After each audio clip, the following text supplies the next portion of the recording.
Today is Saturday, July 11th. Welcome to Big Book Daily. My name is Rob. I am an alcoholic. It is a thrill, honor, and joy to be here with you today as we journey through the Big Book of Alcoholics Anonymous and the 12 Steps and 12 Traditions. Today out of the Big Book, we are on Bill's story, page 2. We will read the rest of that today.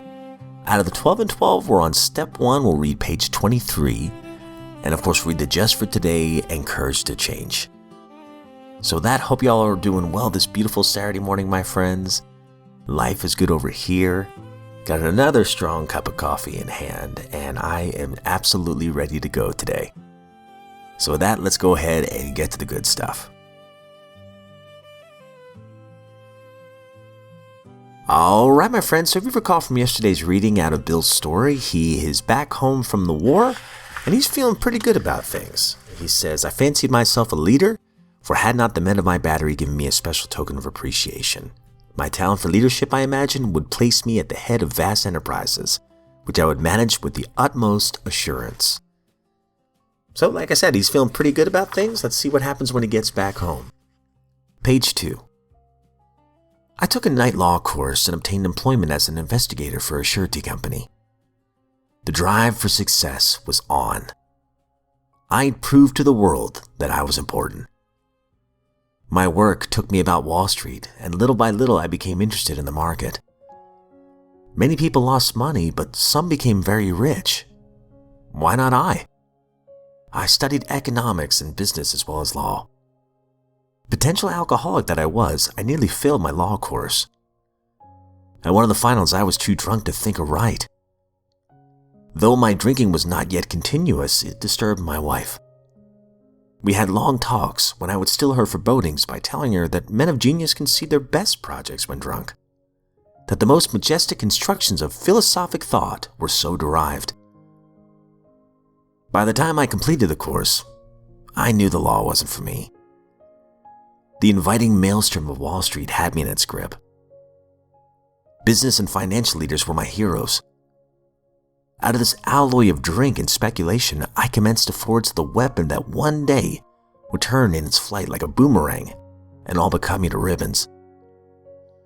Living modestly, my wife and I saved $1,000. I went into certain securities, then cheap and rather unpopular.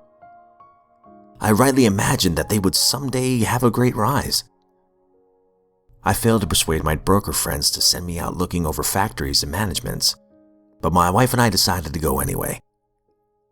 I had developed a theory that most people lost money in stocks through ignorance of markets.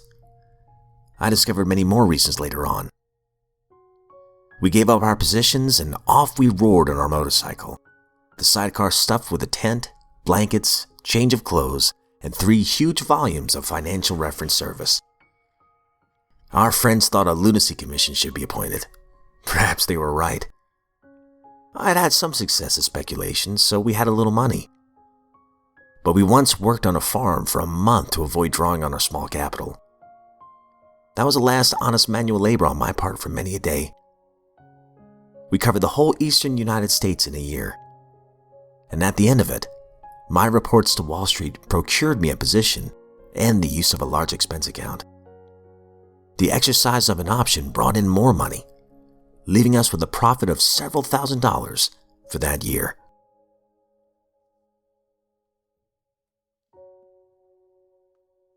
Out of the 12 and 12, we're on step 1.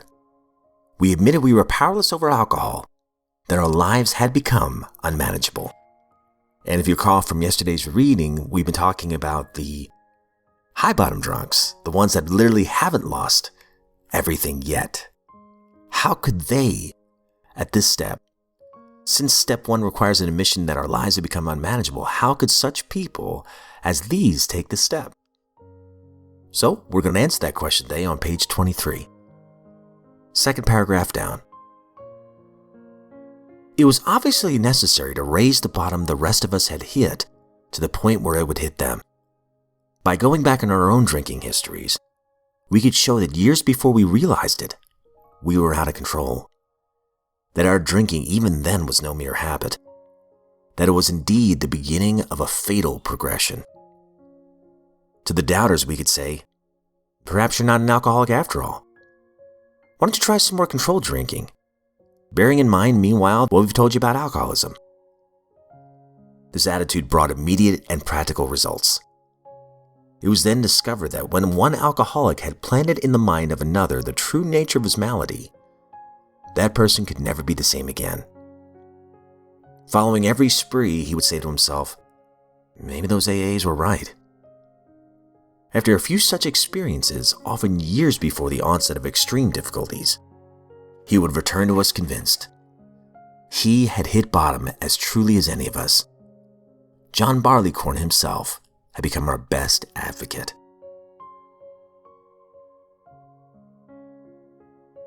Just for today, July 11th, encouragement. We share comfort and encouragement with others. Basic text, page 99. Many of us have watched as babies take their first steps. The mother holds the child on its feet. The father kneels nearby with outstretched arms, encouraging the little one, his face flooded with devotion. The baby takes a few small steps towards his father. An older brother or sister cheers the tyke on. Baby falls down. Its mother, murmuring words of comfort, picks the child up and starts over again. This time, baby stays up until it is close enough to fall into the safety of his father's arms. As newcomers, we arrive in the rooms of NA much like this small child, accustomed to living a life crippled by addiction, full of fear and uncertainty. We need help to stand. Just like a child beginning its march toward adulthood, we take our halting first steps toward recovery.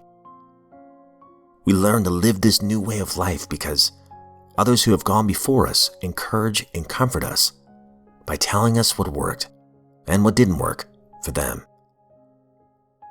Our sponsor is there for us when we need a push in the right direction. Many times we feel like we can't take another step in recovery. Just like a child learning to walk, we sometimes stumble or fall. But our higher power always awaits us with outstretched arms. And like the child's brothers and sisters shouting their encouragement, we too are supported by other NA members as we walk toward a full life in recovery. Just for today, I will seek encouragement from others. I will encourage others who may need my strength.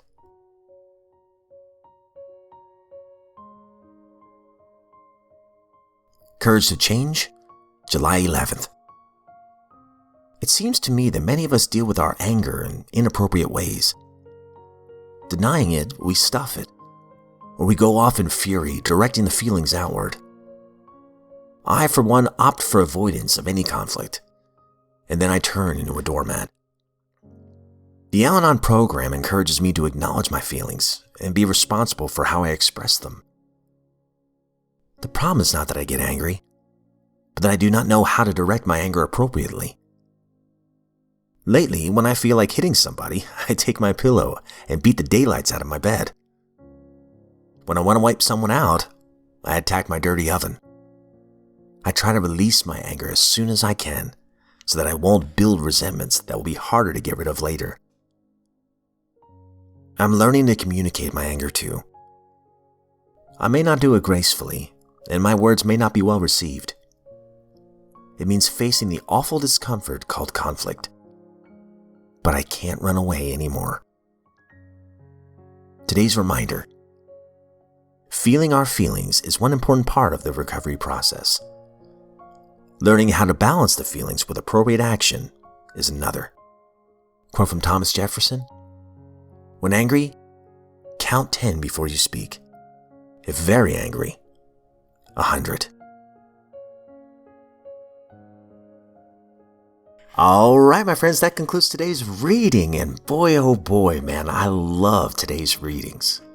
Go figure. It's like every time I read these things, it's exactly what I seem to need to hear in that day. Go figure. Okay, real quick about the NA reading. About encouragement. I love that image. that we get encouragement from our brothers and sisters in recovery as we're making our first steps. And when we stumble, which I have stumbled many times, our brothers and sisters don't chastise us. They lift us back up. They say, hey, try this, try that. We're here for you. You can do this. Here's what worked for me. And then I love the image. Absolutely love the image of making those steps toward my higher power with outstretched arms, who has his arms outstretched, big grin on his face, waiting for me. I also love the image of my higher power holding my hand as a child, walking with me, and oftentimes carrying me in moments where I didn't think I could move on. I love that. And I've got homework today, and that is to encourage others that maybe I haven't reached out to in a while. And I know this may seem odd and almost egotistical, and I don't mean it this way, but I had such a low self-esteem. I'm a big note taker. I love to journal. I love to write. And anytime I hear something wise in the rooms, don't worry, I keep their anonymity intact, but I write it down because I know me.